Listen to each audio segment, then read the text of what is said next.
and welcome to The Big Bang. Coming up on today's show... The strange but true story of Samuel Morse and the code that he didn't invent. We'll show you how to make homemade rockets that really do fly.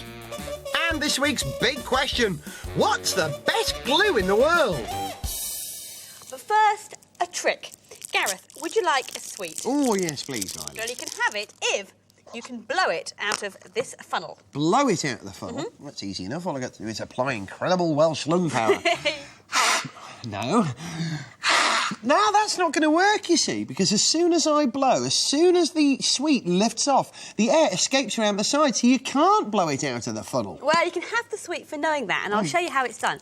What you do is you blow down one side of the funnel, and the sweet scoots out the other side. Are you ready? No way. 3, 2, 1.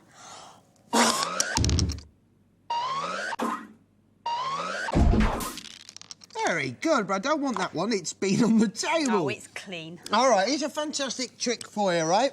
This is Egbert, the amazing diving egg. Gareth, eggs don't swim, let alone dive. Egbert can swim and dive to the bottom of the pool, and I will prove it before the end of the show.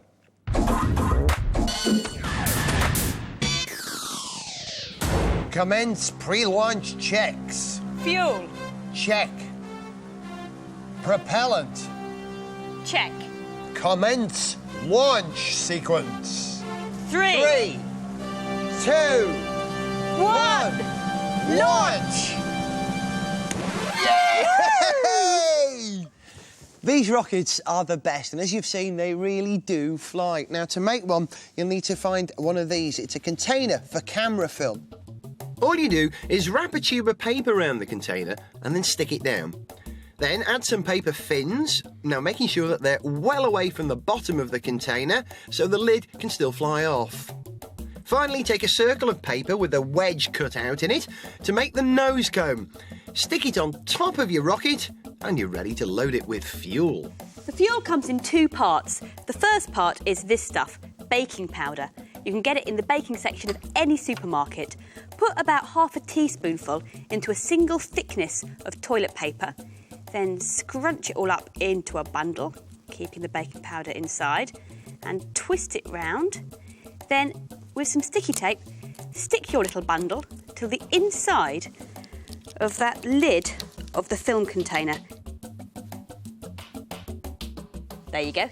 Thank you. Now, the second part of your rocket fuel is, believe it or not, the stuff that you put on pancakes, lemon juice. What you need to do is to pour some lemon juice into the film container so it's about half full. Then put on the cap with the baking powder in it.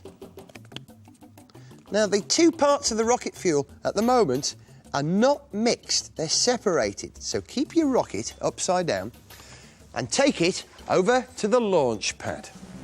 And just before launch, turn the rocket over. It's not so much lift off as lid off because the acid in the lemon juice reacts with the baking powder, which is alkaline. The 2 react together to produce bubbles of carbon dioxide, which build up and build up and build up till the lid pops off and it's blast off. And that's why you never turn the whole thing the right way up until the last minute. OK, time for a space race. 3, 2, 1. Now, if one of the rockets doesn't go off, don't go near it. Wait and wait and wait. It probably will go off eventually. Hey! Remember to step well back. And, unlike us, it's better to do it outdoors.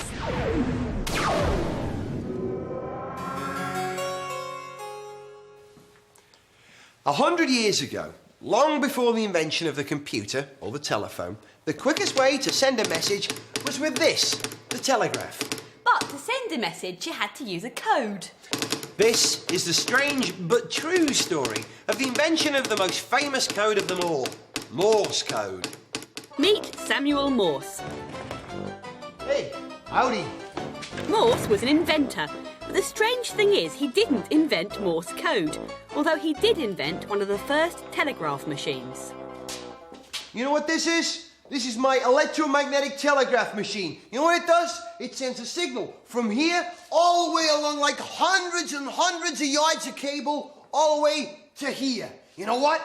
This thing's gonna revolutionize communication. Enter Alfred Vale, Howdy doody.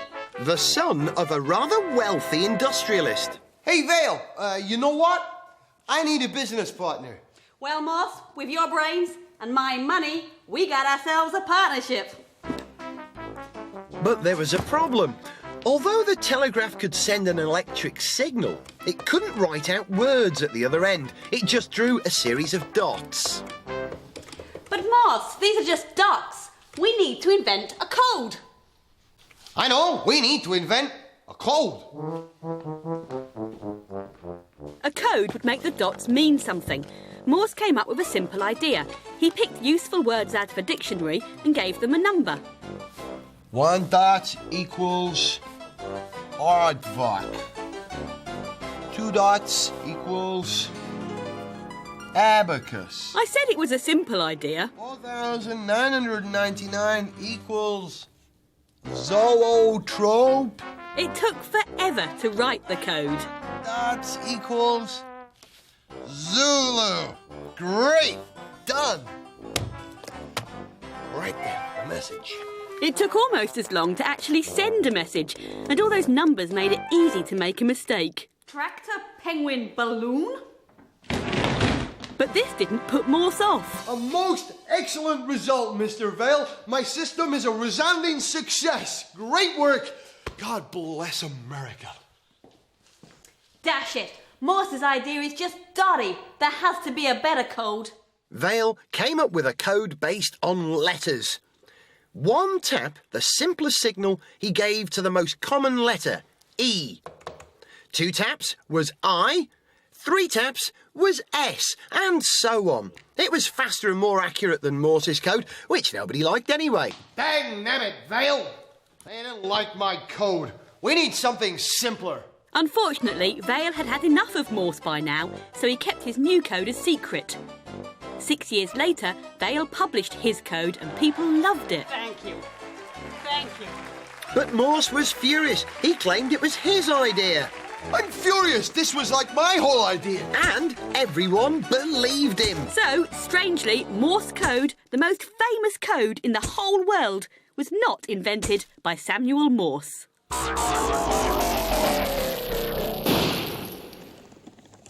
What is this, Violet? It's my spinning chicken, isn't she great? It's absolutely bonkers, but it's got a great set of gears. If you turn the big wheel slowly, it turns the small wheel so quickly that the chicken spins around like mad. Tell you what, you give that a whirl and I'll make another one. First of all, take a drinking chocolate tub and cut 2 card circles. Divide 1 circle into 16, then glue on bits of iced lolly stick to make the gear teeth. Put a hole in the middle, then make a smaller gear. A circle half the size, and because it's half the size, it needs half as many teeth, 8. Go back to the drinking chocolate tub and put holes through both sides and push a sticky lolly stick through. Hold it in place with a circle of card, then mount your big gear on the end. Now make a hole near the edge of the second card disc. Glue a cotton reel under the hole and block the bottom off with card. Thread a pencil through your smaller gear wheel, glue on a bottle cap and push the pencil into the cotton reel. Now mount the whole thing on top of the tub and make sure that the 2 sets of gears mesh together properly. My chicken's a sponge ball decorated with a cardboard beak and some feathers. It's got a paper tube on the bottom so you can mount it on the pencil.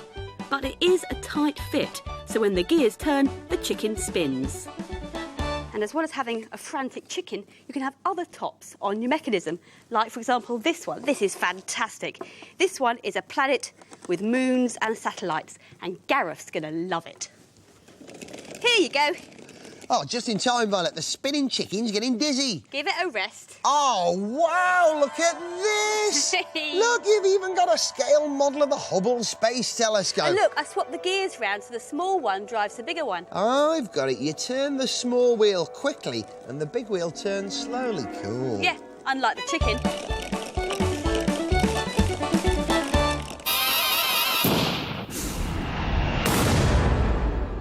Today's Big. question. What's The best glue in the world?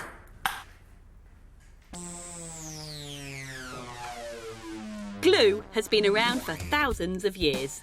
The earliest glues were made by boiling up things like fish. Modern glues are more sophisticated, although they do work in exactly the same way. A good glue has to be able to do two things. First of all, it has to be able to stick to itself. Oh yes, it sticks to itself, all right. And secondly, it has to stick on to whatever it is you want to glue together.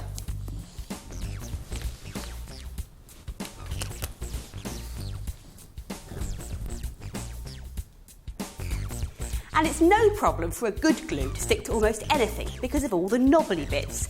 Not on the glue, but on the surface. Because although most surfaces look smooth, when you look at them under a microscope, they look all grobbly and knobbly. And that's why most glue is runny, so it can run into all the grobbly bits.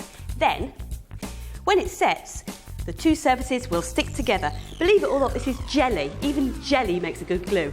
So the stickiness of your glue depends on the grobbliness of the surface that you're trying to stick. Cheers, Gareth. And tablecloths are really grobbly.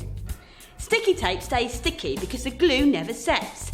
It works best when you push it in to the grobbly surface. And that's the most important thing. With modern technology, you can make a glue as strong as you like. In fact, most modern glues are stronger than the things that they're trying to stick. Like this thing, the RAF's new fighter plane, which is glued together like a giant Airfix kit. It's stronger and lighter than it would be if it was welded together.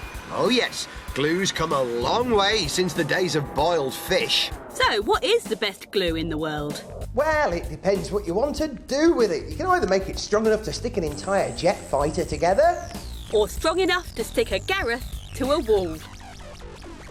Violet, come back. Violet. Remember, Egbert, you're swimming for Britain, so good luck. Aha, the Egg Olympic swimming team? Yes, you remember Egbert? He is now a champion diver. Watch this. He can swim all the way to the bottom of this Olympic-sized swimming pool. So you put an egg in water and it sank. No big deal? OK, if all eggs sink, explain what's happening to Duncan here. You see, he swims the butterfly, and for that, he needs to be on the surface. Curious. And this is Egwina. She is a synchronised swimmer. You can tell she's got this permanent big grin, right? And because she's a synchronised swimmer, she can hold position halfway between the surface of the water and the bottom. I see. You've got 3 eggs, one sinks, one swims, and one kind of floats in the middle, so it's obviously a cheat. Yes. So one's hard-boiled, one's soft-boiled, and one's raw. No. OK, one's off, one's not off. No. OK, no, I know this. One's got a prick in it, so there's an air bubble. That's right, isn't it? And... No. Oh. Gareth, is it anything to do with that big bag of salt I saw you with earlier? What? This bag of salt? That very bag. Yeah, it's all to do with salt. You see, there's no salt in this water, so the egg sinks, as all eggs normally do. There's loads of salt in this water, making it more buoyant, so the egg floats near the surface, and there's a bit of salt in this one, so the egg floats somewhere between the surface and the bottom. But is salt allowed in the Egg Olympic rules? No. Oi, eggs, you've been rumbled. That's nothing. They're going to be scrambled in a minute. Would you like them for your tea? Well, perhaps with some... Have you got any salt?